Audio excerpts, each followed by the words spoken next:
Act ہے ایسے.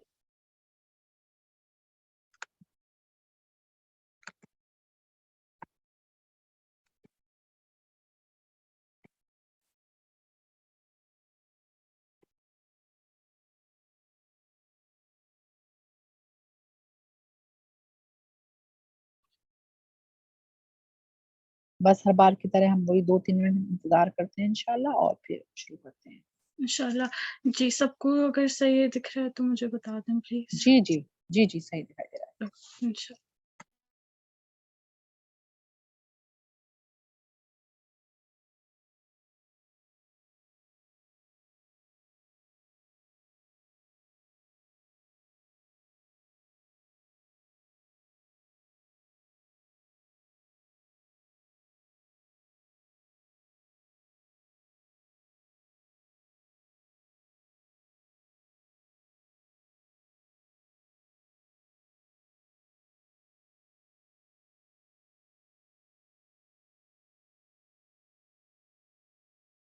جی شہنیلا آپ آ گئی ہیں؟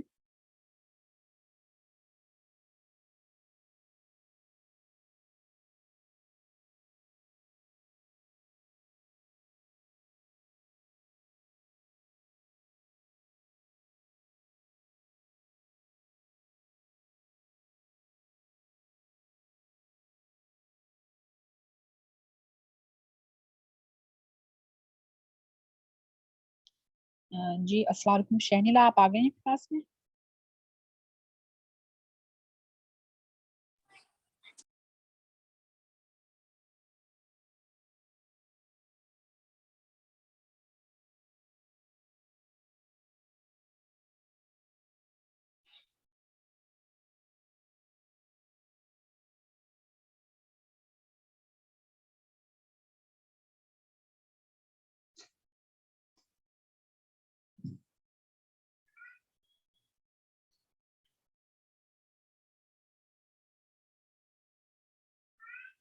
جی فوزیہ آپ ہیں کلاس میں؟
چلیے کلاس شروع کرتے ہیں. السلام علیکم ورحمۃ اللہ وبرکاتہ.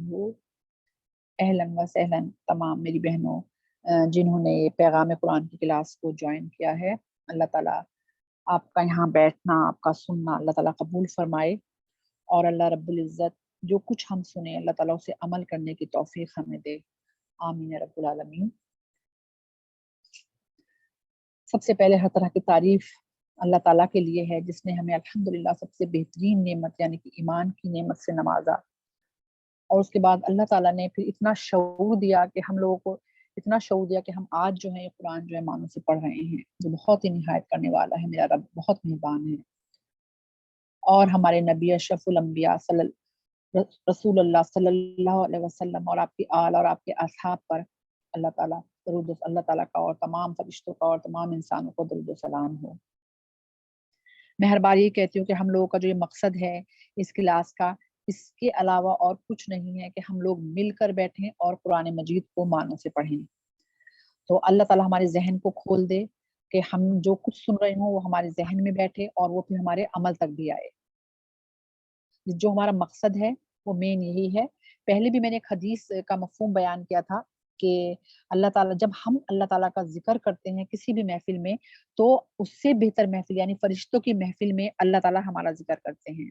تو ہمیں اس بات کا پختہ یقین ہونا چاہیے کہ اگر اس وقت ہم اللہ تعالیٰ کا ذکر کر رہے ہیں یہاں پر، یہ قرآن مجید کو جو معنوں سے پڑھنا ہے وہ اللہ کا ذکر ہی ہے۔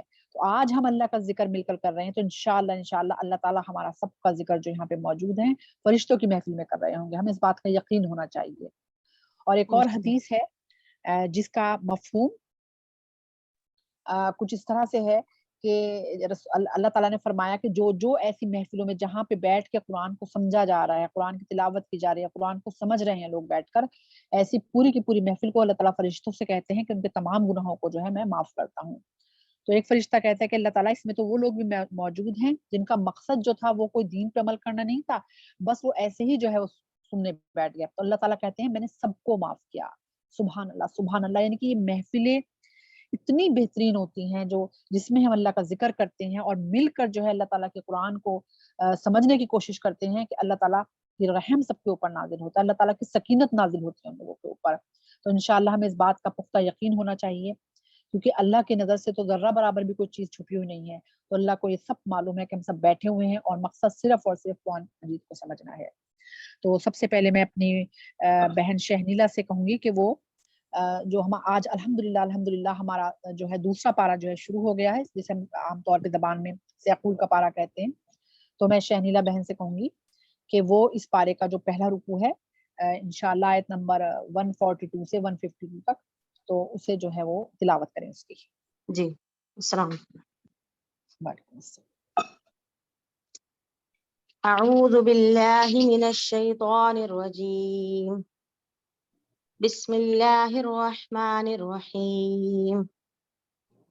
سيقول السفهاء من الناس ما ولاهم عن قبلتهم التي كانوا عليها قل لله المشرق والمغرب يهدي من يشاء إلى صراط مستقيم وكذلك جعلناكم أمة وسطا لتكونوا شهداء على الناس ويكون الرسول عليكم شهيدا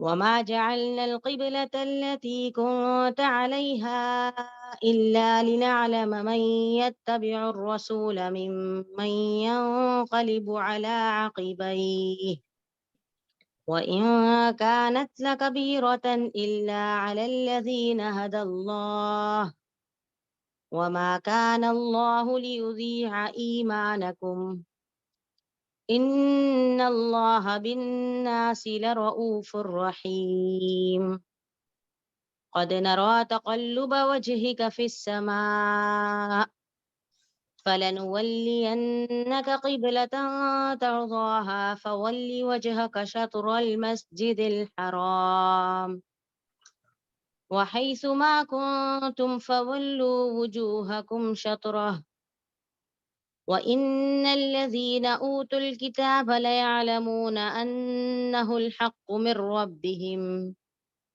وما الله بغافل عما يعملون ولئن أتيت الذين أوتوا الكتاب بكل آية ما تبعوا قبلتك وما أنت بتابع قبلتهم وما بعضهم بتابع قبلة بعض ولئن اتبعت أهواءهم من بعد ما جاءك من العلم إنك إذا لمن الظالمين الذين آتيناهم الكتاب يعرفونه كما يعرفون أبناءهم وَإِنَّ فَرِيقًا مِّنْهُمْ لَيَكْتُمُونَ الْحَقَّ وَهُمْ يَعْلَمُونَ الْحَقُّ مِنْ رَبِّكَ فَلَا تَكُونَنَّ مِنَ الْمُمْتَرِينَ صدق اللہ العظیم. جزاک اللہ خیر.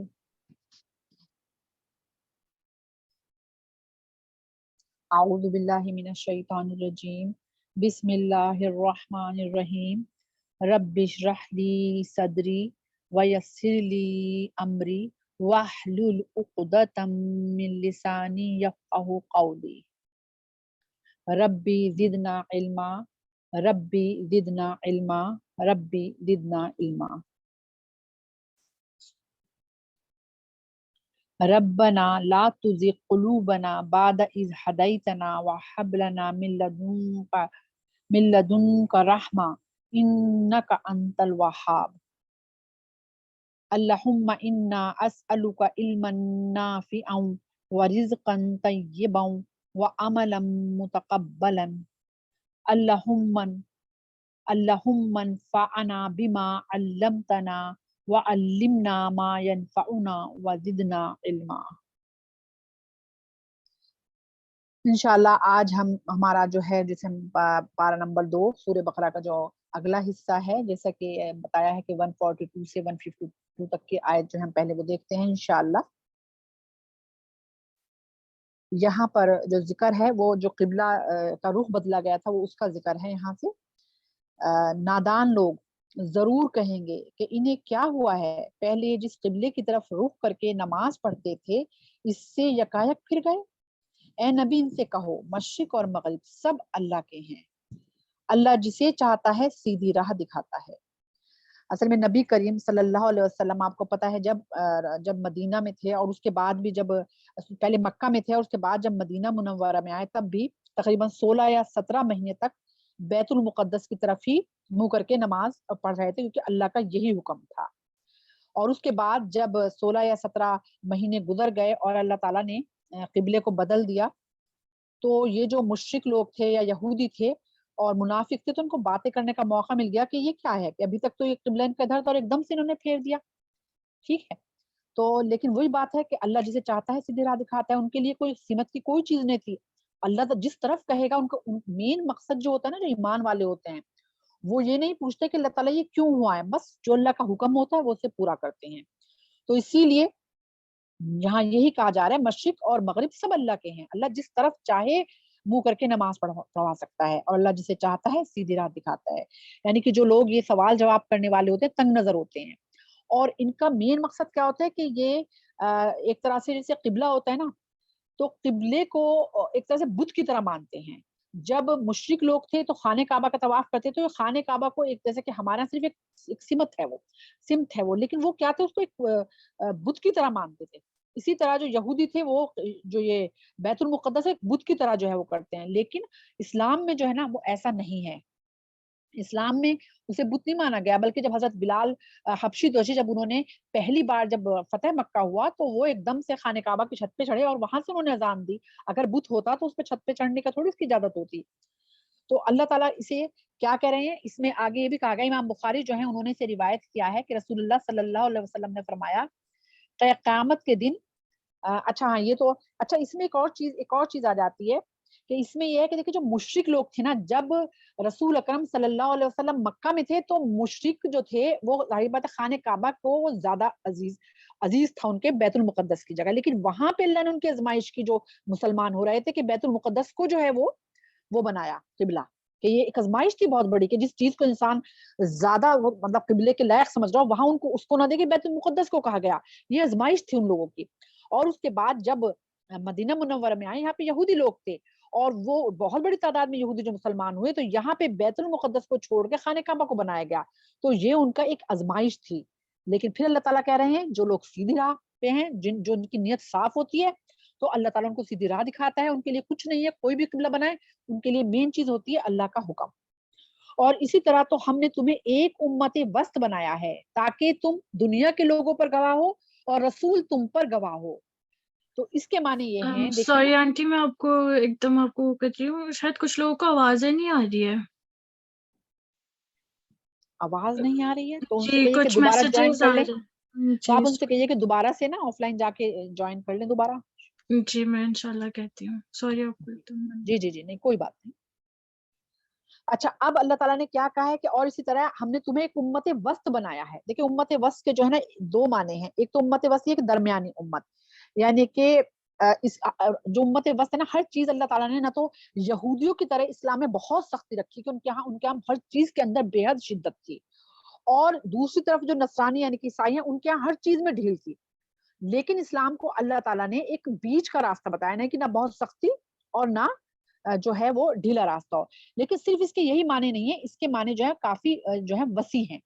ایک اس کو ایک افضل امت وسط کے معنی افضل امت مانا گیا کہ تمہیں ایک افضل امت اللہ تعالیٰ نے بنایا ہے. امام بخاری جو ہیں انہوں نے روایت کیا ہے ابو سعید خدری رضی اللہ تعالیٰ عنہ سے روایت کیا ہے کہ رسول اللہ صلی اللہ علیہ وسلم نے فرمایا کہ قیامت کے دن اللہ تعالیٰ جو یہ ہے نا کہ گواہ بنائے گا اللہ تعالیٰ کہ تو کس طرح گواہ بنائے گا کہ اللہ تعالیٰ جو ہے جب حضرت نوح علیہ السلام کو بلایا جائے گا اور ان سے کہا جائے گا کہ تم نے اپنی قوم کو جو ہے وہ پیغام پہنچا دیا, تو وہ یہی کہیں گے کہ ہاں میں نے پیغام پہنچا دیا, لیکن ان کی امت اس کو جھوٹ بول دے گی اور کہے گی نہیں ہمیں کوئی ڈرانے والا نہیں آیا, ہمیں کوئی پیغام دینے والا نہیں آیا. تب اللہ تعالیٰ جو ہے رسول اکرم صلی اللہ علیہ وسلم کی امت یعنی امت محمدیہ سے پوچھا جائے گا کہ تو وہ گواہی دیں کہ ہاں ہمارے نبی نے ہمیں یہ بتایا تھا کہ تمام انبیاء علیہ السلام نے اللہ کا پیغام جو تھا اپنی امت تک پہنچا دیا تھا, اور یہ قرآن ہمارے جو پاس جو کتاب ہے اس میں موجود ہے, تو گواہی دیں گے باقاعدہ. اور اسی طرح رسول اکرم صلی اللہ علیہ وسلم بھی اپنی امت کے لیے گواہی دیں گے کہ میں نے جو کچھ اللہ نے مجھ تک پہنچایا تھا میں نے اپنی امت تک پہنچا دیا. تو اس طرح جو ہے ہم جو ہیں امت محمدیہ ہم اور نبیوں پہ گواہی دیں گے, اور رسول اکرم صلی اللہ علیہ وسلم ہمارے لیے گواہی دیں گے کہ میں نے سب چیزیں جو اللہ نے مجھے دی پہنچا دی ہے. پہلے جس طرح تم رخ کرتے تھے, جس طرف تم رخ کرتے تھے اس کو تو ہم نے صرف یہ دیکھنے کے لیے قبلہ مقرر کیا تھا کہ کون رسول کی پیروی کرتا ہے اور کون الٹا پھر جاتا ہے. یہ وہی چیز جو میں نے ابھی بیان کی ہے کہ یہ ایک امتحان تھا, ایک آزمائش تھی کہ جب مکہ میں تھی تو بیت المقدس کو بنوایا گیا یعنی کہ مشرکوں کا ایک آزمائش تھی, اور جب مدینہ میں آئے تو یہودیوں کی آزمائش تھی کہ خانہ کعبہ کو قبلہ بنا دیا گیا. یہ معاملہ تھا تو بڑا سخت, مگر ان لوگوں کے لیے کچھ بھی سخت ثابت نہیں ہوا جو اللہ کی ہدایت سے فیض یاب تھے, یعنی کہ جنہوں نے اللہ تعالیٰ کی طرف سے آئے ہوئے احکامات کو پوری طرح سے اپنے اندر جذب کر لیا تھا, ان کے لیے کوئی حکم مشکل نہیں تھا. اللہ تمہارے اس ایمان کو ہرگز ضائع نہیں کرے گا. پھر اس میں اللہ تعالیٰ کہہ رہے ہیں ان اللہ بالناس لرؤوف الرحیم, کہ یقین جانو کہ وہ لوگوں کے حق میں نہایت شفیق اور رحیم ہے اللہ تعالیٰ. یعنی کہ جو لوگ یہ نہیں سوچتے کہ یہ نہیں کہتے کہ جی اللہ نے یہ اب کیا یہ حکم اب کیوں آ گیا, پہلے تو یہ تھا, وہ اللہ کا حکم آیا اور بس فوراً مانتے ہیں, تو اللہ تعالیٰ بھی ان کے لیے پھر بہت رحیم ہے. یہ تمہارے منہ کا بار بار آسمان کی طرف اٹھنا ہم دیکھ رہے ہیں, کتنی پیارا مطلب ایک محبت کے الفاظ ہیں کہ اللہ رسول اکرم صلی اللہ علیہ وسلم کی خاص محبت تھی خانہ کعبہ سے, کیونکہ حضرت ابراہیم علیہ السلام کا قبلہ تھا وہ, تو آپ جو تھے ان کے جد امجد تھے, تو آپ کو بہت تھی اس سے محبت تھی, تو آپ بار بار جو تھے آپ کے دل میں یہ تھا کہ اللہ تعالیٰ جو ہے وہ بیت المقدس کی جگہ خانہ کعبہ کو قبلہ بنا دے, تو آپ بار بار آسمان کی طرف دیکھتے تھے کہ شاید اللہ کی طرف سے کب یہ وحی آئے, کب اللہ کا حکم نازل ہو. تو اللہ کو تو پتا ہے نا دلوں کے حال, اللہ کو پتا تھا آپ کے دل میں کیا ہے. سبحان اللہ, کتنی پیاری طریقے سے اللہ تعالیٰ کہہ رہے ہیں رسول اکرم صلی اللہ علیہ وسلم کے لیے کہ تمہارا منہ بار بار آسمان کی طرف اٹھنا ہم دیکھ رہے ہیں, لو ہم اسی قبلے کی طرف تمہیں پھیر دیتے ہیں جسے تم پسند کرتے ہو, مسجد حرام کی طرف رخ پھیر دو, اب جہاں کہیں تم ہو اسی کی طرف منہ کر کے نماز پڑھو. تو یہ جو یہ حکم تھا اللہ تعالیٰ نے, یہ تقریباً یہ رجب یا شعبان کی یعنی 2 ہجری میں یہ حکم آیا تھا کہ اس وقت ظہر کی نماز جو ہے پڑھائی جا رہی تھی, اور رسول اکرم صلی اللہ علیہ وسلم نماز پڑھائے, اور مدینہ میں جو ہے وہ مسجد موجود ہے جسے قبلتین کہا جاتا ہے, یعنی کہ 2 قبلوں میں وہاں ایک نماز 2 قبلوں کی طرف کر کے پڑھی گئی. کہ جب جیسے ہی حکم آیا تو رسول اکرم صلی اللہ علیہ وسلم آگے تھے, تو آپ گھوم کر اس طرف آ گئے, سب لوگوں نے اپنے ایڑے ادھر کی طرف گھما لی. یعنی کہ یہ ایک حکم تھا اللہ تعالیٰ کی, بہت بڑی آزمائش تھی یہ, کہ لوگوں نے یہ نہیں کہا کہ یہ ایک دم اچانک کیا کہ نماز کے بیچ میں ہی جو ہے وہ قبلہ بدلا جا رہا ہے, لیکن نہیں, جو لوگوں نے اللہ کو اور اللہ کے رسول کو اللہ کی کتاب کو پوری طرح اپنے اندر جذب کر لیا تھا نا, ان کے لیے کوئی سوال جواب نہیں تھے, جو اللہ کا حکم آیا اور بس وہ اس کو مان لیتے تھے. اور پھر اس کے بعد جہاں جہاں یہ خبر گئی کہ قبلہ بدل گیا ہے, لوگوں نے کچھ نہیں پوچھا کیوں, اور فوراً جو ہے وہ قبلے کو خانہ کعبہ کی طرف جو تھا یعنی کہ اسے قبلہ بنا لیا. اس کے بعد یہ لوگ جنہیں کتاب دی گئی تھی خوب جانتے ہیں کہ تحویل قبلہ کا یہ حکم ان کے رب ہی کی طرف سے ہے اور برحق ہے, مگر اس کے باوجود جو کچھ یہ کر رہے ہیں اللہ اس سے غافل نہیں ہے. پھر اللہ تعالیٰ فرما رہے ہیں کہ یہ یہودیوں کا زیادہ تھا، تو کیونکہ اہل کتاب تھے ان کے پاس، مشرکوں کے پاس تو کتاب نہیں تھی، لیکن اہل کتاب تھے، کتاب تھی، تو اللہ تعالیٰ کہہ رہے ہیں اس کتاب میں یہ بات پہلے سے موجود تھی کہ اللہ تعالیٰ آخر میں حضرت ابراہیم علیہ السلام کا جو قبلہ تھا، یعنی خانہ کعبہ جو آپ نے تعمیر کیا تھا، اس کو ہی قبلہ بنائیں گے. اس کے باوجود جو ہے یہ باتیں بنا رہے ہیں. تو اللہ تعالیٰ کہہ رہے ہیں کہ ان کی جو چالیں ہیں نا، اللہ ان سے غافل نہیں ہے. تم ان اہل کتاب کے پاس خواہ کوئی نشانی لے آؤ، ممکن نہیں کہ تمہارے قبلے کی پیروی کرنے لگیں. یعنی کہ ان کے یہ اس طرح سے ہے جیسے کہ ایک انسان اگر جو ایکٹنگ کر رہا ہو نا سونے کی، آپ کتنا بھی اٹھانا چاہیں اسے اٹھا نہیں سکتے، لیکن جو سو ہی رہا ہے اسے آپ اٹھا سکتے. تو یہودیوں کا یہی معاملہ تھا سیم، کہ انہیں سب کچھ معلوم تھا، علم تھا کہ یہ نبی ہیں، علم تھا کہ خانہ کعبہ کی طرف ہی قبلہ کیا جائے گا. اس کے باوجود وہ باتیں بنا رہے تھے کیوں ہوا، یا ایسے کیسے ہو سکتا ہے کہ پہلے قبلہ ادھر اب ادھر گھما دیا. تو اللہ تعالیٰ کہہ رہے ہیں کہ تم جو ہے ان کو نہیں، مطلب ان کو کوئی ہدایت نہیں دے سکتے، کیونکہ انہوں نے نہ اس مطلب دین اسلام کو قبول کرنے کا ان کا ارادہ ہی نہیں ہے، سب کچھ جانتے بوجھتے بھی. اس کے بعد اور نہ تمہارے لیے یہ ممکن ہے کہ ان کے قبلے کی پیروی کرو، اور ان میں سے کوئی گروہ بھی دوسرے قبلے کی پیروی کے لیے تیار نہیں ہے. تو اللہ تعالیٰ یہاں تو مسلمانوں کو کہہ رہے ہیں، دوسرے کہہ رہے ہیں نہ تو یہودی جو ہیں وہ نصرانی کا قبلہ مانتے، نہ نصرانی یہودی کا مانتے. تو اللہ تعالیٰ کہہ رہے ہیں تمہیں بھی کوئی ان کا قبلہ ماننے کی ضرورت نہیں ہے. اور اگر تم نے اس علم کے بعد جو تمہارے پاس آ چکا ہے، یعنی کہ قرآن مجید کا جو علم ہے، ان کی خواہشات کی پیروی کی، تو یقیناً تمہارا شمار ظالموں میں ہوگا. مطلب یہ کتنی بڑی بات، یہ مطلب نبیوں کے لیے بھی کہی گئی بات اور یہ ان کی امتوں کے لیے بھی کہی گئی بات، کہ جب تمہارے پاس ایک کتاب آ جائے، پورا علم آ جائے جو اللہ کی طرف سے ہے، اور اس کے بعد اگر تم ان لوگوں کی خواہش کی پیروی کرتے ہو، جو وہ لوگ کر رہے ہیں وہی تم کرتے ہو، تو پھر اللہ تعالیٰ صاف کہہ رہے ہیں کہ وہ پھر اللہ تعالیٰ کہہ رہے ہیں میں پھر تمہارے لیے تمہارا جو شمار ہے وہ ظالموں میں کروں گا. ظالم وہ، ایک منٹ ذرا یہ بند کر دیجئے، کسی کا مائک کھلا ہے. ظالم ان لوگ کہتے ہیں جو صحیح چیز کو چھوڑ کر دوسری چیز کو اپنا لیتے ہیں، جو چیز جس چیز کے لیے پیدا ہوتی ہے نا وہ کام نہ اس سے لے کے دوسرا کام لیا جائے. تو یعنی کہ اللہ تعالیٰ یہی کہہ رہے ہیں کہ پھر ان کا شمار جو ہے ظالموں میں ہوگا.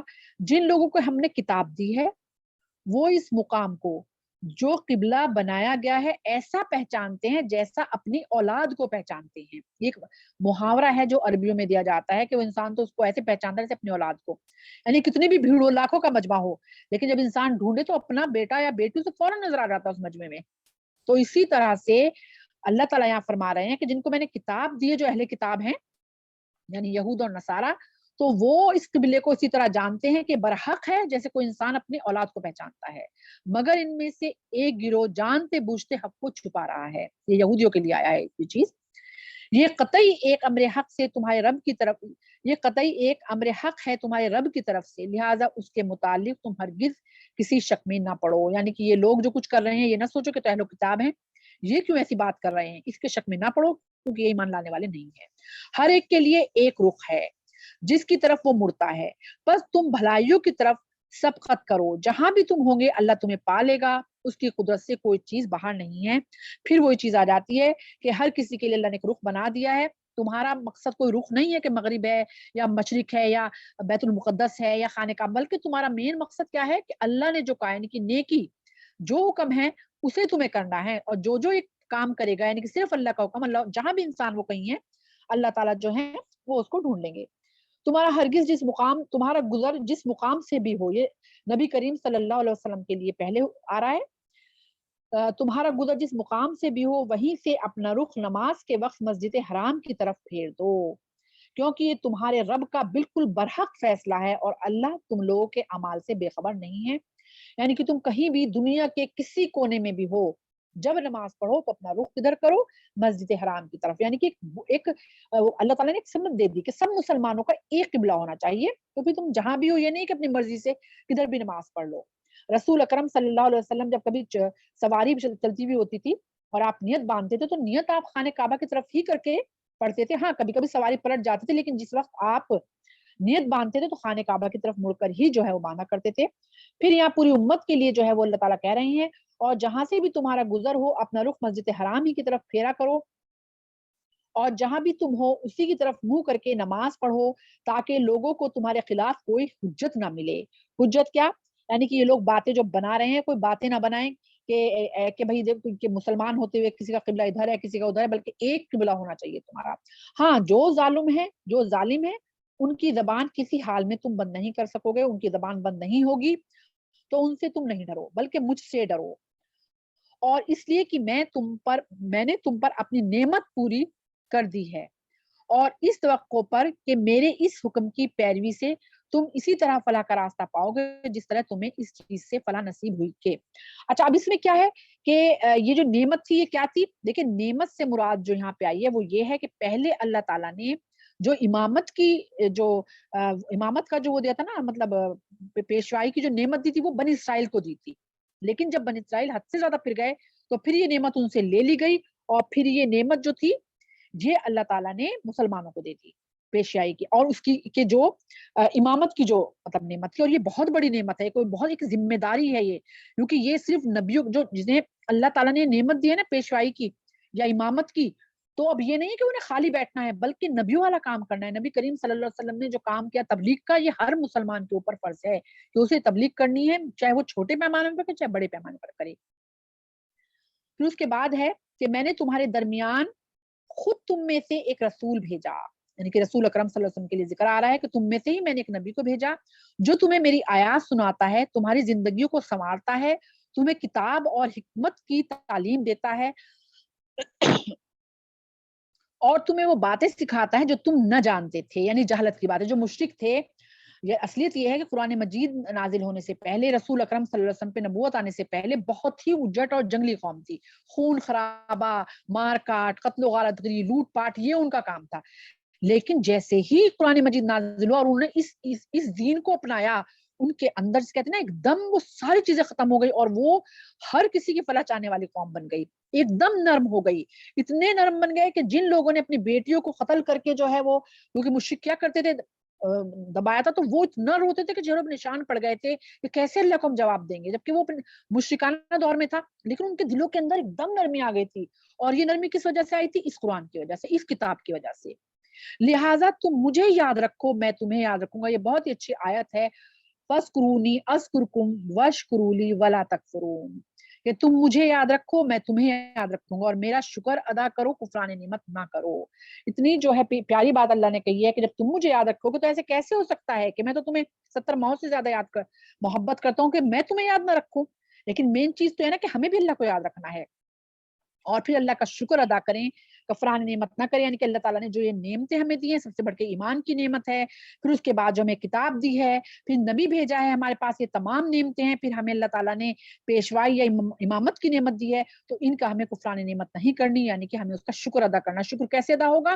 کہ ہمارے عمل سے یہ ساری چیزیں ظاہر ہوں، یا قرآن مجید ہمارے عمل سے ظاہر ہو، رسول اکرم صلی اللہ علیہ وسلم کی تعلیمات جو ہے ہمارے عمل سے ظاہر ہو، ٹھیک ہے۔ پھر اس کے بعد آگے ہم لیتے ہیں 153 سے 163 تک۔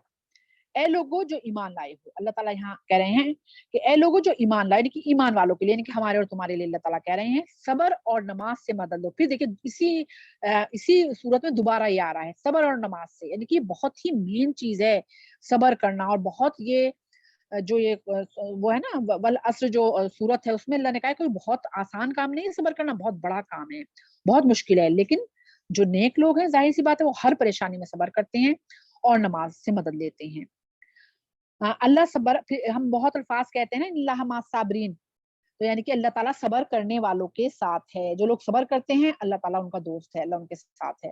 اور جو لوگ اللہ کی راہ میں مارے جائیں انہیں مردہ نہ کہو، ایسے لوگ تو حقیقت میں زندہ ہیں مگر تمہیں ان کی زندگی کا شعور نہیں ہوتا۔ تو یہ ان لوگوں کے لیے جو شہید ہو جاتے ہیں، تو اللہ تعالیٰ نے خاص طور سے کہا ہے کہ برزخ میں لوگ موجود ہیں، انہیں رزق بھی دیا جاتا ہے، تو اب یہ زندہ ہیں، لیکن یہ کس طرح زندہ ہیں اس کے بارے میں جو ہے آگے انشاءاللہ آگے اس میں ذکر آئے گا، لیکن ہمیں اس کا شعور نہیں ہے کہ کس طرح سے ان کو رزق دیا جاتا ہے، کس طرح سے اور کہاں تک ان کو مطلب کس طرح سے ہیں وہ، کیا دنیا میں آتے ہیں نہیں آتے ہیں، اس کا کچھ ہمیں نہیں اللہ نے بتایا، لیکن ہاں ہم انہیں مردہ نہ سمجھیں، ہم انہیں زندہ سمجھیں۔ اللہ تعالیٰ نے ان کا نام ایک طرح سے یہ بھی ہے کہ جو اپنے دین کے لیے لڑتا ہے وہ اصلیت میں قیامت تک زندہ ہی رہتا ہے، اس کا نام تو زندہ رہتا ہے، اور اللہ کے ہاں وہ انسان زندہ ہیں، تو انہیں مردہ نہیں کہنا ہے۔ اور ہم ضرور تمہیں خوف، اب دیکھیں کتنی یہ آیت جو ہے آج کے زمانے میں بہت زیادہ، اگر ہم واقعی عقل رکھنے والے ہیں تو یہ آیت ہمیں آج بہت زیادہ ضرورت ہے اس آیت کی، اور ہم ضرور تمہیں اللہ تعالیٰ یا ایھا الذین آمنوا کہہ کے جو ہے شروع کیا تھا یہ، تو اللہ تعالیٰ ہم لوگوں سے کہہ رہے ہیں اور ہم ضرور تمہیں خوف، خطرہ